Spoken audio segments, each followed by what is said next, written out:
بسم اللہ الرحمن الرحیم۔ کل میں نے جو بات کی تھی اولاد کی بندش کے حوالے سے وہ اولاد نہ ہونا، آج میں انشاءاللہ تعالی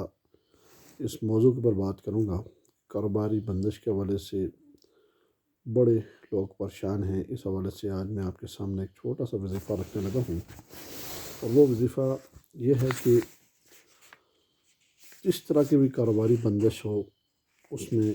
سب سے پہلے بسم اللہ الرحمن الرحیم 7 روز تک یہ وظیفہ آپ نے کرنا ہے، فجر کی نماز پڑھ کر، اور آپ کسی سے بات کیے بغیر سیدھا دکان پہ یا فیکٹری پہ یا جو بھی ہے وہاں آپ چلے جائیں، اور جا کر دکان کو کھولیں نہ، دکان کو بند رکھیں۔ دکان کو بند رکھنے کے بعد آپ نے 7 مرتبہ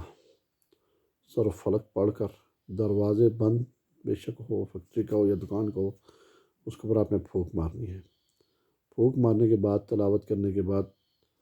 پھر یہ آپ ذہن میں بٹھا لیں کہ جب آپ تلاوت کریں گے سورۃ الفلق کی، جوتے آپ نے اتار لیں، پھر وہاں سے واپسی آتے ہوئے کسی نہر یا دریا کے کنارے میں بیٹھ کر 41 مرتبہ سورۃ الفلق پڑھ کر، ٹھیک ہے، دریا نہر کے اپنے عکس دیکھے تو 3 بار اپنے سر سے دونوں ہاتھوں کو یوں کر کے یوں دریا میں پھینکیں، ٹھیک ہے، جھانکتے ہوئے دریا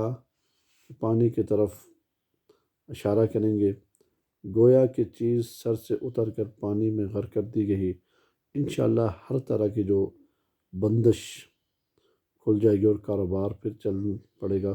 کوشش کریں کہ گھر آنے تک کسی سے بات وغیرہ نہ کریں، بہت مجبوری ہو کہ صورت میں دریا سے واپسی پر مختصر بات کر سکتے ہیں، ورنہ آپ کوشش کریں کہ گھر آتے تک، ٹھیک ہے، پھر اس کے بعد بسم اللہ الرحمن الرحیم پڑھ کے واپس آپ جائیں کاروبار کے لیے۔ انشاءاللہ یہ آپ نے 7 دن عمل کرنا ہے، ٹھیک ہے، 41 مرتبہ سورۃ الفلق دریا یا نہر کے کنارے میں بیٹھ کے پڑھیں۔ انشاءاللہ تعالی اس سے اللہ رب العالمین آپ کے جتنے بھی مسائل کاروباری بندش ہے وغیرہ انشاءاللہ وہ کھل جائے گی، اور کوشش کریں کہ نماز کی پابندی کریں، اور استغفار کم از کم 313 مرتبہ شام کو، 313 مرتبہ صبح، اور درود شریف 313 مرتبہ صبح اور 313 مرتبہ شام، یہ 2 تسبیح آپ لے لیں۔ انشاءاللہ تعالی آپ کو اس کا فائدہ ہوگا انشاءاللہ۔